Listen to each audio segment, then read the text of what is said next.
Hello, I'm Dr. Jazir and I'll be discussing about some INI CET recall questions during these series of video lectures. As you know, INI CET is being scheduled for the month of July after postponing it for many times. Hopefully it happens in this month as planned. So what I've done is I'm planning to come with a series of lectures where all the questions from the recent INI CET will be discussed with you. So let us just get started with the first question.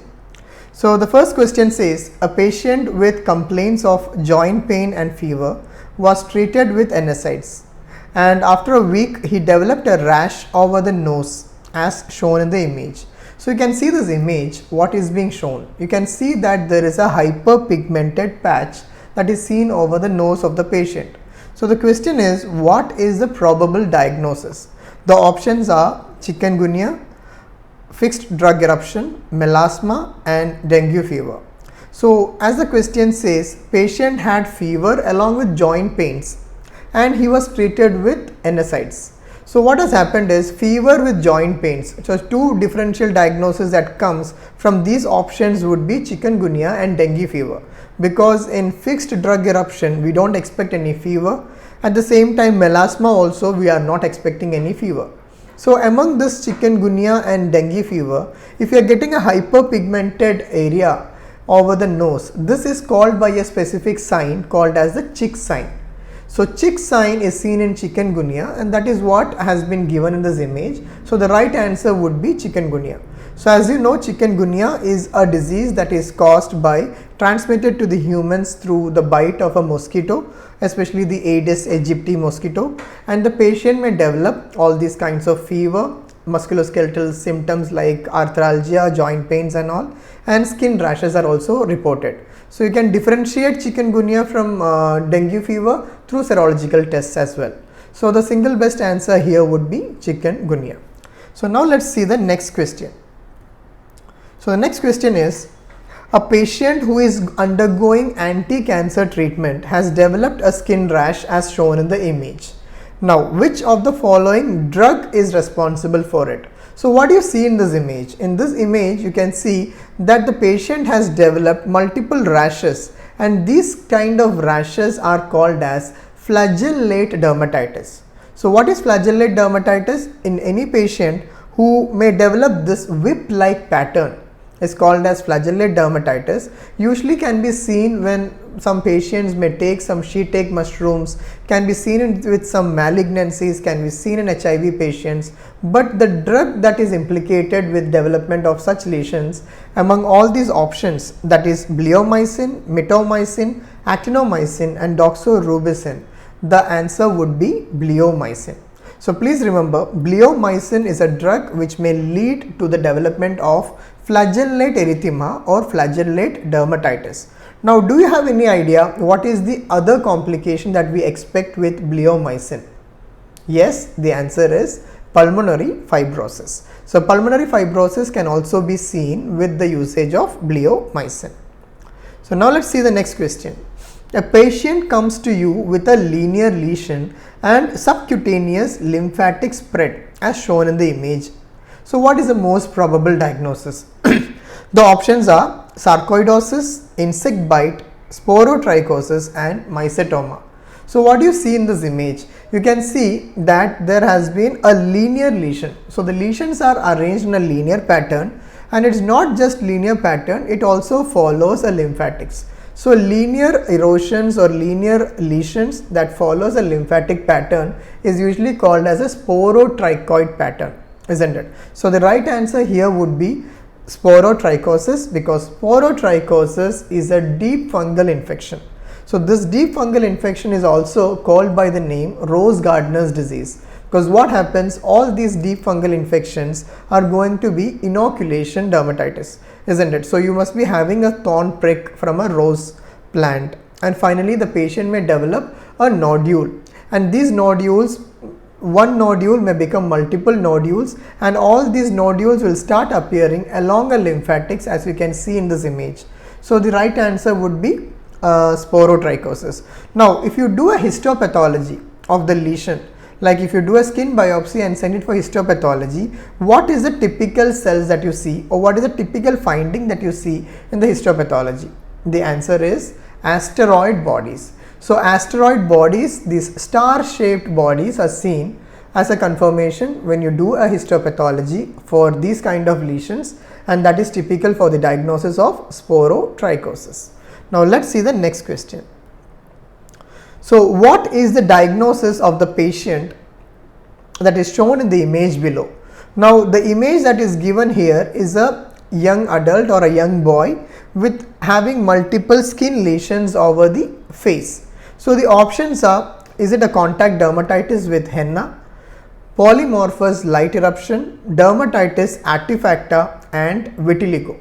So we can easily rule out vitiligo. Why? Because in vitiligo we are expecting a depigmented lesion which is going to be lighter than the skin, isn't it? Now what you can see here is, you can see multiple erosions over the skin, okay, some lesions over the skin over both the sides of the face. Now this does not fit into any typical presentation of any skin diseases. It does not fit into contact dermatitis with henna, because you are not going to apply henna over the face and you develop 2 or 3 lesions like this. So this most likely is to be dermatitis artifacta. So what is dermatitis artifacta? So this is considered to be a psychotic disease, isn't it? So what happens, the patient may be producing these kind of lesions by himself. Okay, this is like a self-harm, and then you can find that it does not fit into the typical presentation of any of the skin diseases. One of the differential diagnosis or one of the options that we missed out is polymorphous light eruption. So what happens in polymorphous light eruption? In polymorphous light eruption also, the skin lesions that develop at the sun exposed areas. So among all these options, that is contact dermatitis, polymorphous light eruption, dermatitis artifacta, and vitiligo, the right answer would be dermatitis artifacta, because it is going to be a psychocutaneous condition. Now let's go to the next question. That is, a 10-year-old child comes with erosion and blisters on trauma-prone areas. There is a history of death of a sibling after 10 days with similar illness. What is the most probable diagnosis? So what are the options? Is it pemphigus, congenital syphilis, chronic bullous disease of childhood, and epidermolysis bullosa? So what is given in the question? The presenting patient is a child, 10-year-old child. The second option is, the patient is developing some skin lesions where they are developing the skin lesions over the trauma prone areas. So the trauma prone areas may be the hands, the feet, the elbows, the knees and all. So if you develop certain blisters with erosions on trauma prone areas, it can be classified under a group called as mechanobullous diseases. So among the mechanobullous diseases, definitely not pemphigus, because the first option, that is pemphigus, is usually seen in 40 to 60 age group, not in children. So that can be easily rolled out. Second one is congenital syphilis. So in congenital syphilis, we know that early congenital syphilis and late congenital syphilis is there, where the patient may develop some snuffles and along with some vesiculobullous lesions. But these vesiculobullous lesions that you see in early congenital syphilis is not anywhere related to the trauma prone area, can be seen anywhere in the body. The third option is chronic bullous disease of childhood. So CBDC, this is the most common bullous disease that is seen in childhood, also called as the linear IgA disease. But in linear IgA disease, if you remember, you can see some string of pearls or cluster of jewel appearance. So all these things are seen, but again there is no mention of blisters developing on trauma prone areas. Now what is the right answer is the last one, that is an option number D, which says epidermolysis bullosa. So what is epidermolysis bullosa? There are 3 types of epidermolysis bullosa, one that is EB simplex, junctional EB and dystrophic EB. So what happens in all these epidermolysis bullosa is that the patient may develop these kind of blisters and erosions on the trauma prone areas. That is the reason why EB is considered to be a mechanobullous disease. So in among all these 3 types, that is EB simplex, EB junctional EB and dystrophic EB, EB simplex is considered to be a intraepidermal blistering disease, whereas junctional EB and dystrophic EB is considered to be a subepidermal blistering disease. And one more difference that you may remember is the defect. So what happens in EB simplex, the defect is present in keratin K514, whereas in junctional EB you can find that the defect is in laminin, and in dystrophic EB you can find that the defect is in collagen 7. So the right answer here would be EB, that is epidermolysis bullosa.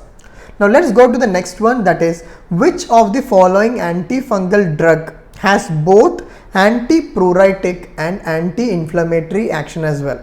The options are luliconazole, sertaconazole, ketoconazole and terbinafine. So among all these four options are antifungal agents. Okay, so you cannot rule out according to what is not an antifungal agent. Now we should know which among all these four is having both antipruritic and anti-inflammatory properties. So the right answer here would be option number B, that is sertaconazole, because sertaconazole is found to have both these anti-inflammatory and antipruritic effect. So there is a research article that has been published where the effects of 8 antifungal agents has been studied together, and out of which they have established that okay, the sertaconazole has both these features. So I'm just adding the link of this article for your further reading, so that is available in the description below. Okay, so this is the right answer. Now let's see the next question, that is methyl isothiazolinone, that is usually called as MI, okay, is used in cosmetics as. The options are preservative, surfactant, humectant and emulsifier. So MI, this is a very commonly used preservative. So the answer here is a preservative. So what happens with MI? So MI is a preservative, but this preservative is notorious because it can lead to allergic contact dermatitis. So this MI is used in different kinds of cosmetics, deodorants, even in some of the items that you apply over the face, also used in wet wipes and all. Even this MI can also lead to airborne contact dermatitis as well. How does a patient with airborne contact dermatitis present? Because if you have a wall that is painted recently, the patients may develop these kind of lesions, especially over the exposed areas. And many a times the culprit is going to be the MI that is present in these paints or sometimes in cosmetics and in all these wipes, etc. So please remember, MI is used as a preservative. So now let's go to the next question. So the next question says a female presents with genital warts. So, and she is giving you a history of recurrence as well. However, the husband does not report to have any active genital lesions. So what is the advice you will give to prevent transmission? So please read the question carefully. What is the advice you give to prevent the transmission? So the options are, option number A, give continuous prophylaxis to the patient. Option number B is give prophylactic antiviral drug to the husband. Option number C is do not involve in sexual intercourse when active lesions are present. And option number D is give antivirals whenever active lesions are present. So all these options may be very closely related. But among all these things, to avoid the transmission of a genital wart from one partner to the other, the best advice and the easiest one would be to avoid sexual intercourse when the actual lesions are present. So the right answer here would be option number C. So we all know that genital warts is also called as condyloma acuminata. It is caused by human papilloma virus, and the subtype which causes is HPV number 6 and HPV number 11. 6 and 11 is causing genital warts. So condyloma acuminata is going to be considered as a low risk type because 6 and 11 is considered to be a low grade HPV. So the best option that you would do is, in this case, to prevent the transmission is to avoid getting into a sexual intercourse when the active lesions are present. And what are the treatment modalities that is available for the treatment of genital warts?